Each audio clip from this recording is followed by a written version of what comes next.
Hello student, last videos में हमने principles of accounting में अकाउंटिंग प्रिंसिपल्स के बारे में जाना था, उसका कंसेप्ट। देन हमने अकाउंटिंग प्रिंसिपल्स को दो कैटेगरी में डिवाइड किया था, जिसमें फर्स्ट था आपका जितना भी अकाउंटिंग के कन्वेंशंस हैं वो, फिर था आपका अकाउंटिंग कंसेप्ट। ठीक है, फिर हमने अकाउंटिंग कंसेप्ट और कन्वेंशन का एक डिफरेंस किया था, जिससे हमें पता चला था कि कन्वेंशन क्या होता है और कॉन्सेप्ट क्या होते हैं। ठीक है, तो अभी हम इस वाले वीडियो में टाइप से डिस्कस करेंगे कन्वेंशन के।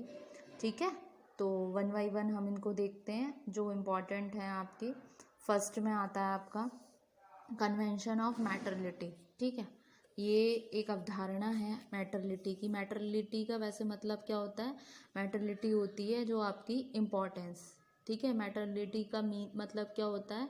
इम्पोर्टेंस। तो कन्वेंशन के अकॉर्डिंग जो अकाउंटेंट्स होता है वो एक्सपेक्ट करता है डिस्क्लोज करना ऑल द मटेरियल्स। मटेरियल का मतलब क्या होगा? जितने भी आपके इम्पोर्टेंट फैक्ट्स हो गए, और वो इग्नोर कर सकता है इमैटेरियल या फिर अनइम्पॉर्टेंट डिटेल को। ठीक है, तो ये क्या कहलाती है? ये कहलाती है आपकी मैटरलिटी। तो ये रिलैक्सेशन अलाउड करता है इस व्यू से कि अवॉइड करें वर्डन को, जो unnecessary minutes detail in accounting. तो यहाँ पर क्या है? Convention of materiality states that to make financial statement meaningful. जैसा कि मैंने बताया, जो अननेसेसरी डेटा होता है या फिर जो डेटा होता है जो अनइम्पॉर्टेंट होता है उसको ध्यान नहीं देते हैं। इसमें सिर्फ मैटर पे फोकस करते हैं, मैटरलिटी पे, यानी कि इम्पॉर्टेंस पे। ठीक है, meaningful only material fact. Material fact कौन से हो गए? इंपॉर्टेंट एंड इरेलीवेंट इन्फॉर्मेशन, जैसे कि मैंने अभी बताया था। इम्पॉर्टेंट और ओनली मटेरियल फैक्ट में क्या हो गया? Relevant information. ठीक है, जो should be supplied to the users of accounting information. अब ये क्वेश्चन अराइज होता है कि कौन सा मटेरियल फैक्ट होते हैं। ठीक है, तो मैटरलिटी ऑफ अ फैक्ट किस पर डिपेंड करते हैं? इसके नेचर पे और उसके अमाउंट पे जो इन्वॉल्व हो रहे हैं। ठीक है, मटेरियल फैक्ट का मतलब क्या होता है?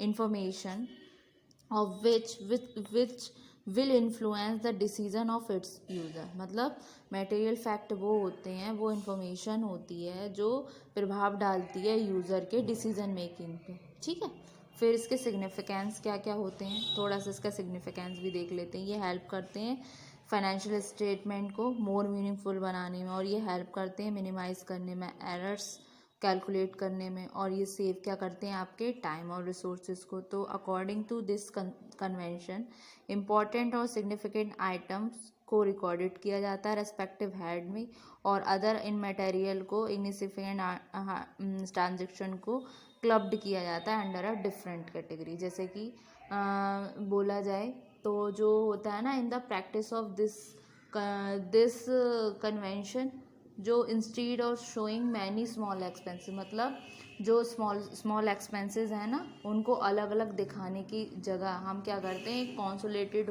कर देते हैं उनको डिफरेंट फ्यू हेड्स में। तो जैसे कि इसमें बोला है ट्रांजैक्शन और clubbed under a different accounting head. ठीक है, ये हो गया आपका कन्वेंशन ऑफ मैटरलिटी। अब आते हैं कन्वेंशन ऑफ कंजर्वेटिज्म। तो कन्वेंशन ऑफ कंजर्वेटिज्म को और क्या बोलते हैं? ये होता है डॉक्ट्रिन ऑफ प्रूडेंस भी बोलते हैं। तो कंजर्वेटिज्म का मतलब क्या होता है? ये टेंडेंसी होती है मेंटेन करने के लिए स्टेट ऑफ अफेयर्स को विदाउट अ सडन चेंज। तो जैसे कि इसका एक स्लोगन सा है, this concept is based on the principle. ये कन्वेंशन किस प्रिंसिपल पर बेस्ड है? कि एंटिसिपेट नो प्रॉफिट।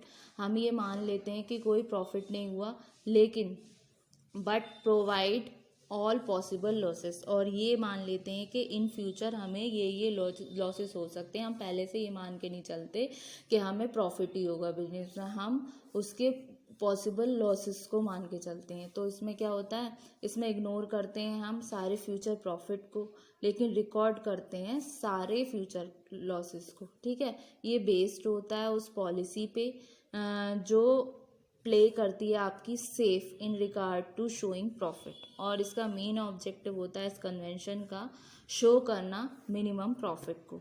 तो इसमें और क्या होता है? प्रॉफिट को ओवर स्टेट नहीं किया जाना चाहिए। अगर प्रॉफिट शोज करता है मोर देन एक्चुअल, तो इट में lead to distribution of dividend हो जाता है, ठीक है, आउट ऑफ कैपिटल। फिर this is not a fair policy, ये एक उचित पॉलिसी नहीं है, and it will lead to deduction in the capital of the enterprise, ठीक है।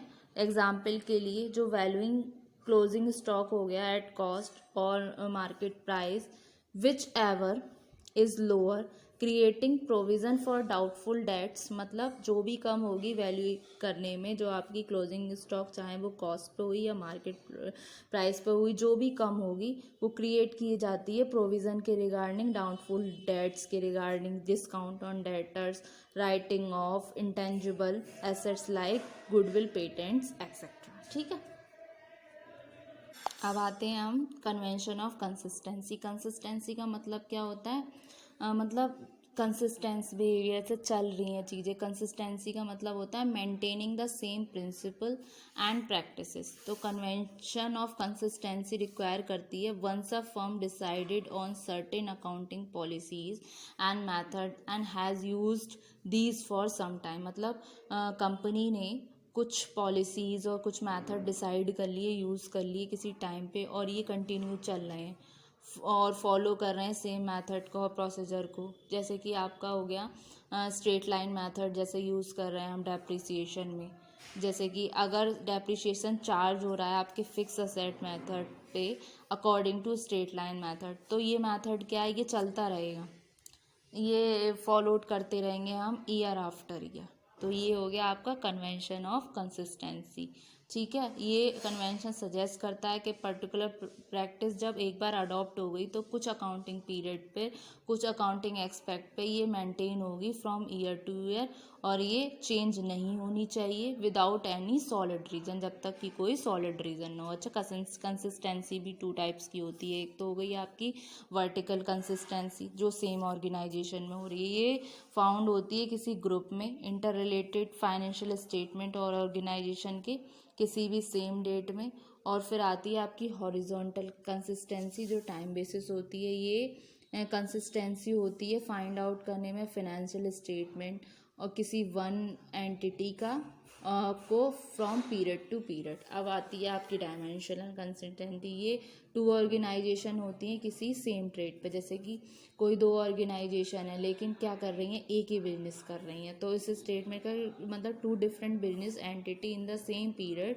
This type of consistency assist in making, ये कंपेयर करने में बहुत होती है कि जिससे वन बिजनेस एंटिटी की दूसरे बिजनेस एंटिटी से हम कंपैरिजन कर सकें सेम ट्रेड पे ऑन द सेम डेट पे, ठीक है। तो ये टाइप्स हो गए।